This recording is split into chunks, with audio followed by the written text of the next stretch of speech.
When I walked into the courtroom that morning, I could feel every eye on me even before the silence fell.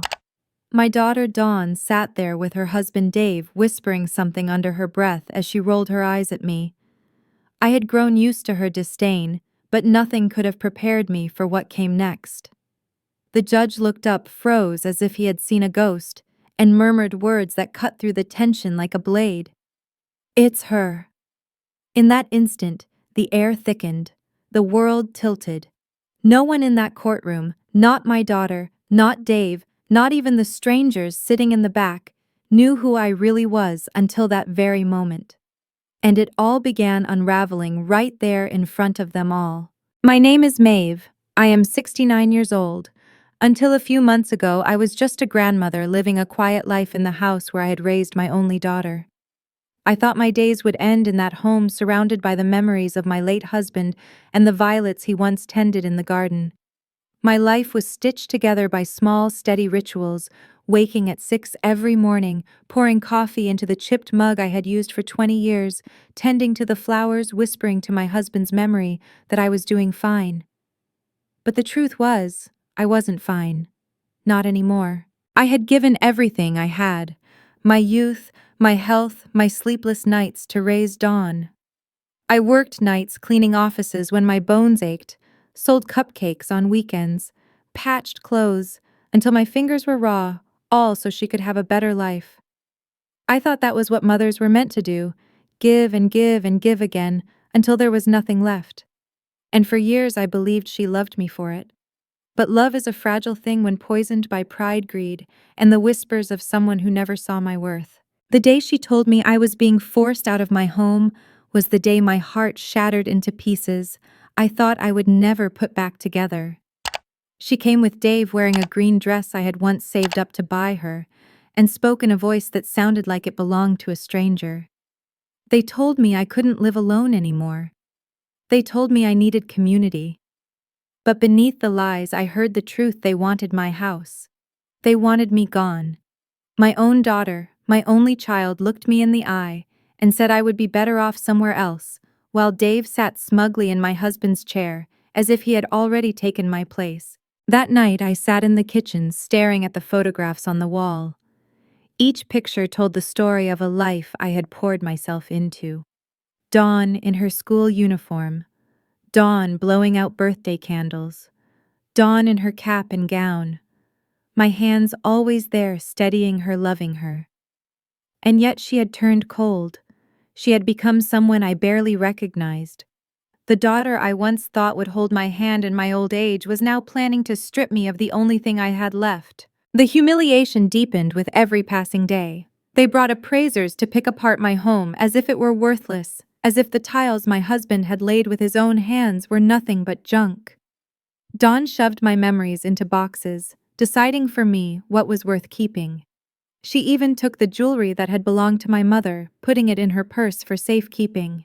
When I protested, she looked at me with that calculated calmness that broke my heart more than anger ever could.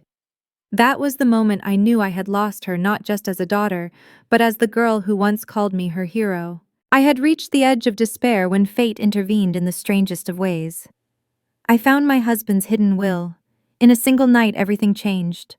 The man I thought had left me with nothing had secretly built an empire for me, properties, investments, shares I had never known existed. All of it left in my name with one condition: that Dawn would inherit nothing unless she treated me with respect and love. My husband had seen through Dave years before I did. He had armed me with the very power they thought they were taking from me.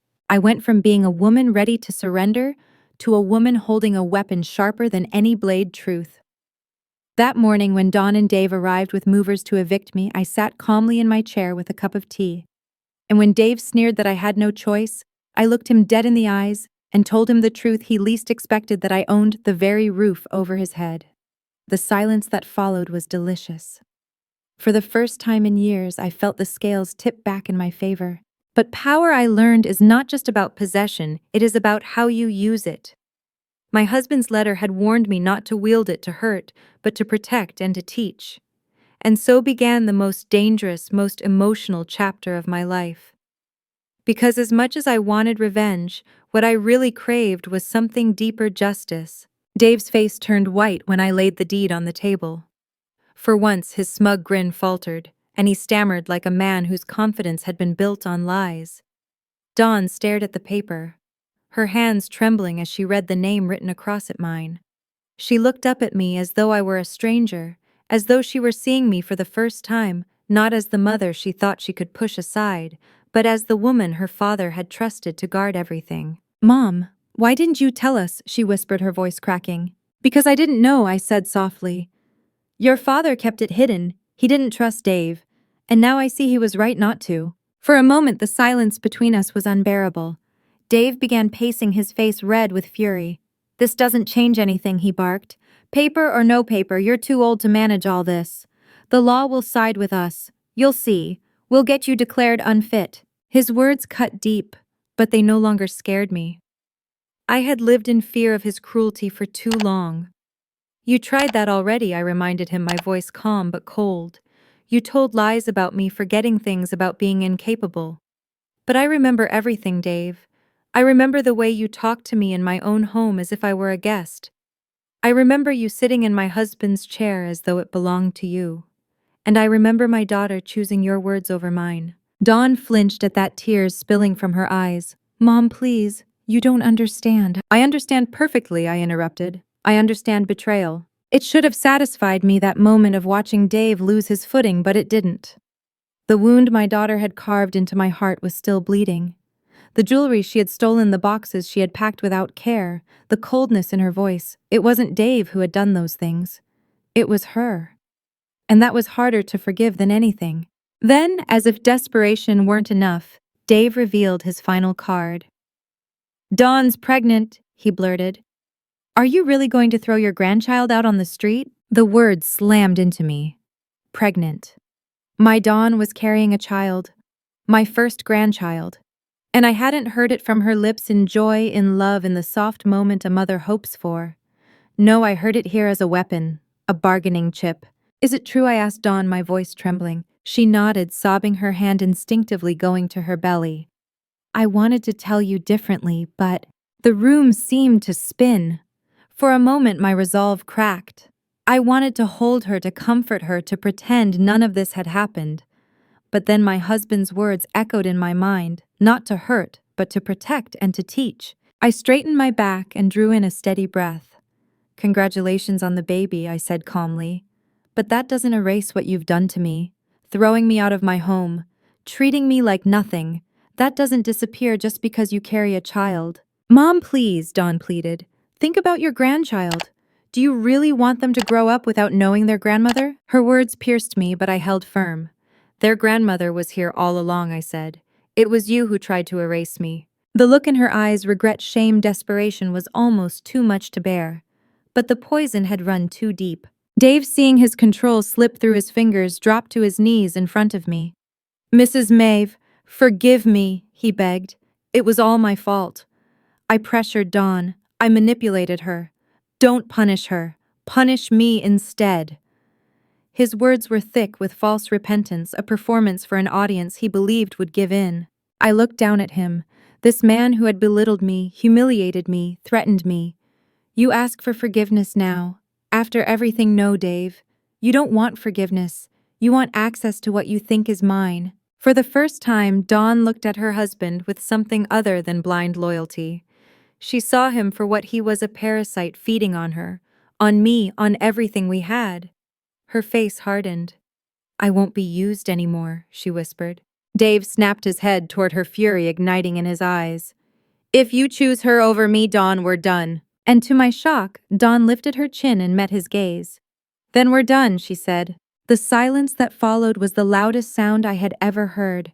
Dave's face twisted with rage, but I saw fear there too, the fear of a man who had lost his grip. He spat a curse and stormed toward the door, but not before throwing one last threat over his shoulder. "This isn't over. I'll destroy you both." The door slammed, and for the first time in months, the house exhaled. Dawn sank into the sofa, her hands covering her face. "Mom," she sobbed, "I don't deserve your forgiveness. But I swear I'll spend the rest of my life earning it. Please."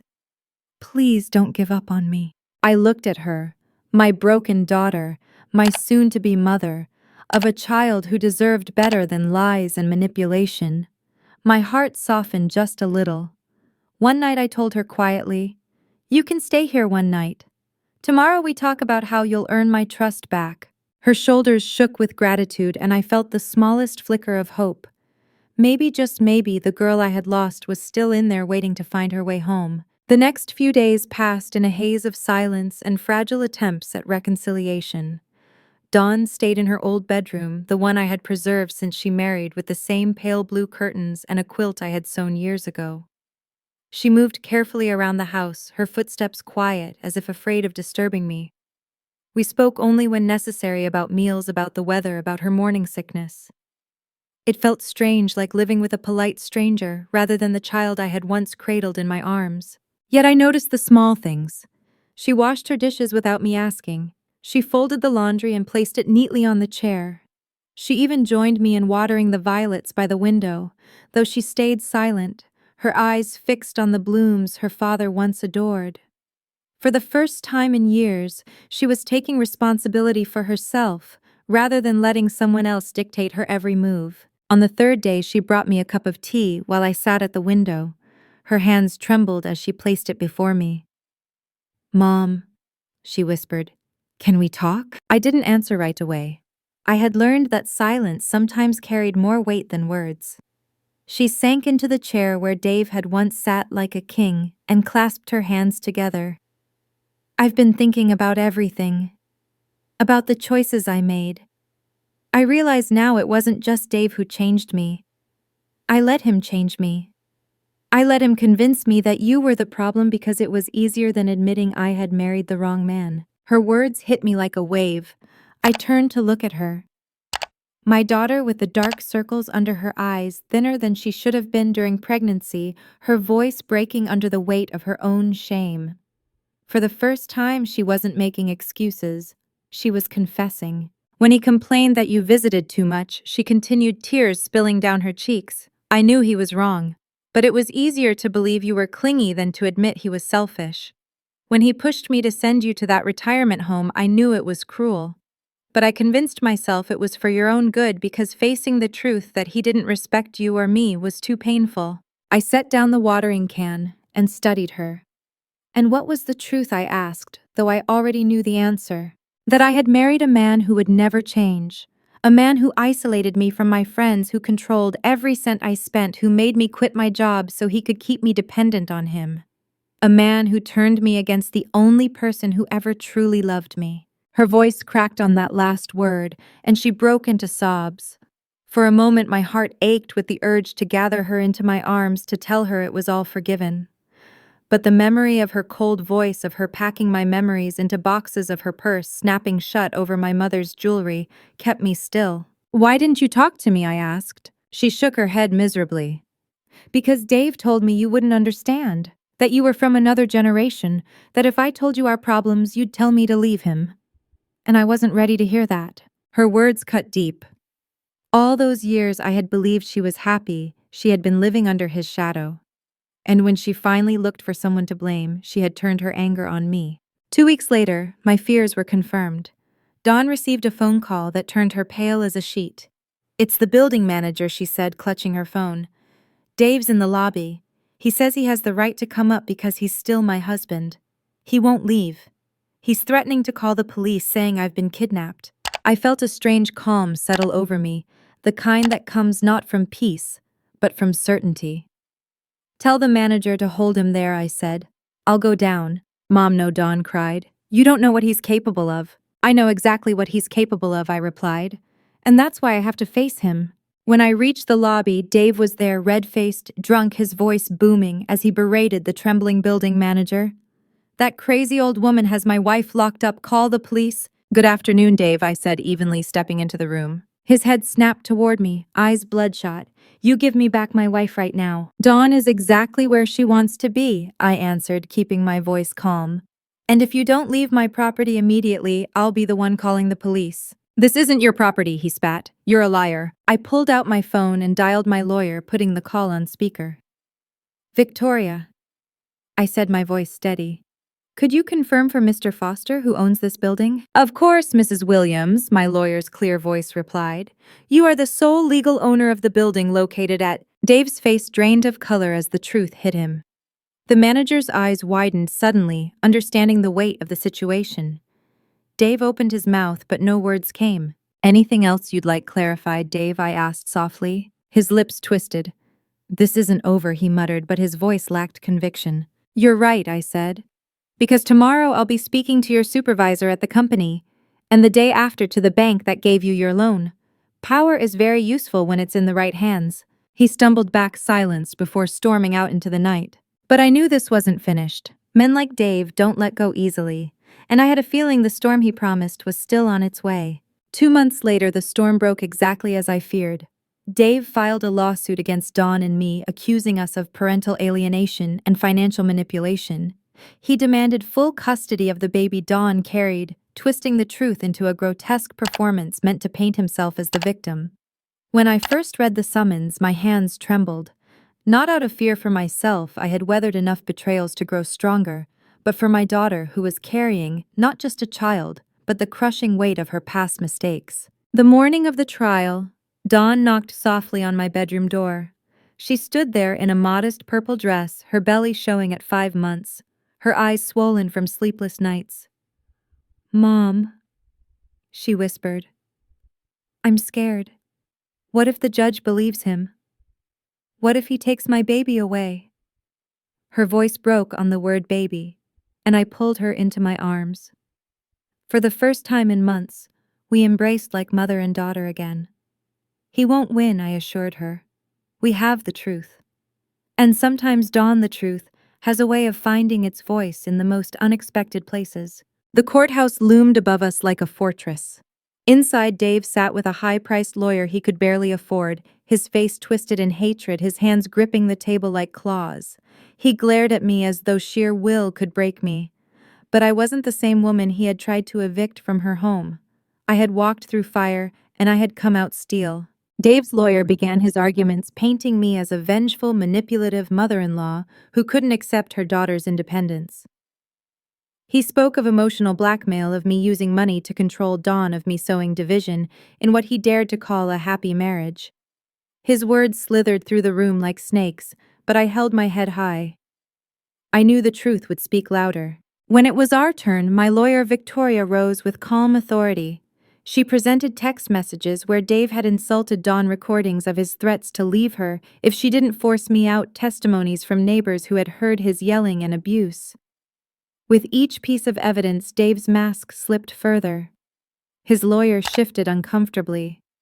Dawn gripped my hand, her nails digging into my skin as if holding on for dear life. And then came the moment I never expected. The judge leaned forward, his eyes narrowing as he looked at me. Mrs. Maeve Williams? He asked, his voice carrying a weight that silenced the entire courtroom. Yes, Your Honor, I replied, confusion rippling through me. He removed his glasses, studying my face. Did you work at the family court 30 years ago? My breath caught in my throat. Yes, I was a secretary for Judge Miller. A small, knowing smile crossed his lips. You helped me when I was an intern. You showed me how to organize files, brought me coffee when I stayed late. You were the only one who treated me with kindness when everyone else ignored me. The air seemed to vanish from the room. I looked at him more closely, and then it hit me. Beneath the gray hair and solemn robes was the timid young man I had once encouraged, the boy I had defended when others mocked him. My heart trembled. David, I whispered. David Morales. He nodded, and for a fleeting second, I saw that insecure boy again, searching for approval. I never forgot you, Mrs. Williams. You told me one day I would be a great judge, even when I didn't believe it myself. The courtroom buzzed with shock. Dawn's mouth hung open. Dave's lawyer paled, realizing how badly the tide had turned. Dave himself looked as though the ground had disappeared beneath his feet. Your Honor, Dave's lawyer stammered. This is clearly a conflict of interest. There is no conflict, Judge Morales cut in firmly, his voice ringing with finality. There is only justice. And the evidence here is clear. Mr. Dave Foster has been the manipulator in this case, not Mrs. Williams. His actions were abusive, coercive, and destructive. The custody request is denied. The gavel fell, and with it, the last shred of Dave's power. He lost all rights to the baby, was ordered to stay away from Dawn and me, and to pay the legal fees along with damages for emotional abuse. His face was a mask of fury and disbelief, but I no longer cared. When we stepped outside, the sunlight felt like a blessing. Dawn turned to me with tears streaming down her cheeks and hugged me with all the strength she had left. "Mom," she whispered, "how is it possible the judge knew you?" "Life goes in circles, honey," I said softly. "And kindness. Kindness always comes back to you when you least expect it." That day, walking out of the courthouse, I realized something revenge hadn't saved me. Love hadn't saved me. What saved me was dignity, holding on to who I was, even when the people I loved most tried to strip it away. 6 months after the trial, I held my granddaughter for the first time. Her name was Serenity, and when she opened her tiny eyes and wrapped her hand around my finger, it was as if the years of pain had melted into something softer, something worth every tear I had shed. Dawn, exhausted but glowing, looked at me with a tentative smile. For months she had been trying, truly trying to mend the bond she had shattered. Some wounds heal slowly, but that day in that hospital room, I felt the first real stitch pulling us back together. Life began to bloom again in ways I hadn't expected. Dawn moved back into the house for a time, not out of desperation, but out of choice. She went back to school, studied diligently, and later became an accountant at a small firm. I watched her grow into the woman I had always hoped she would be: responsible, strong, and above all, present. She laughed, more she cooked with me, she planted flowers beside her father's violets. And when she rocked Serenity to sleep, I caught glimpses of the girl she had once been, the little girl who clung to me after nightmares, the child who once called me her hero. But I also knew better than to forget what had happened. Betrayal leaves scars, and forgiveness is not a door you open once, it is a path you walk every day. Dawn understood this too. She didn't demand instant absolution. Instead, she showed me with patience and persistence that she wanted to earn it. And slowly, cautiously, I let her back in. It wasn't just my family that changed. With a portion of the inheritance my husband had left, I created something I never imagined I would. A foundation called Home and Dignity. It was a place for older women abandoned by their families, women stripped of their homes and dignity, just as I once had been. What began as a small effort grew into something far greater. Letters poured in, women thanking me for giving them courage, for giving them shelter, for giving them hope. Every story was a reflection of my own pain transformed into strength. My humiliation had become a lifeline for others. 5 years later, as Serenity chased butterflies in the garden, I sat with Dawn on the porch. The house was filled with laughter again, with Sunday lunches and simple joys I thought I'd lost forever. Dawn had remarried, not to a man like Dave, but to someone gentle, patient, and respectful. And though I will never forget the shadow of those dark years, I learned something profound. Sometimes life breaks us not to end us, but to force us to rebuild stronger. One afternoon, Judge Morales came to visit with his wife. He had kept in touch, and he told me that my story had changed how he thought about justice, not as words on paper, but as acts of humanity. He told me the award I was receiving from the Retired Judges Association wasn't just for my foundation, but for the way I had lived through betrayal without letting it turn me bitter. That night, as Serenity climbed onto my lap and asked me to tell her the story of the brave grandma, once more I realized something. My granddaughter didn't know me as the woman who was nearly discarded, betrayed, and humiliated. She knew me as someone strong, someone who stood tall, someone who turned suffering into power. To her, I was not a victim. I was a warrior. Looking back now, I see the lesson clearly. True power doesn't lie in money or revenge. It lies in refusing to let others define your worth. It lies in transforming your pain into something meaningful, something that lights the way for others. My husband's letter had told me not to hurt, but to protect and to teach. And in the end, that is exactly what I did. So if you are listening to my story today, I want you to take this with you. It is never too late to stand up for yourself. It is never too late to change your story. No matter how deep the betrayal, no matter how heavy the grief, you are stronger than you know. If this story touched your heart, please like, share, and subscribe so that others may find courage in it too. And I would love to hear your thoughts in the comments below. Tell me your story, your lesson, your strength. Because sometimes sharing is the first step toward healing.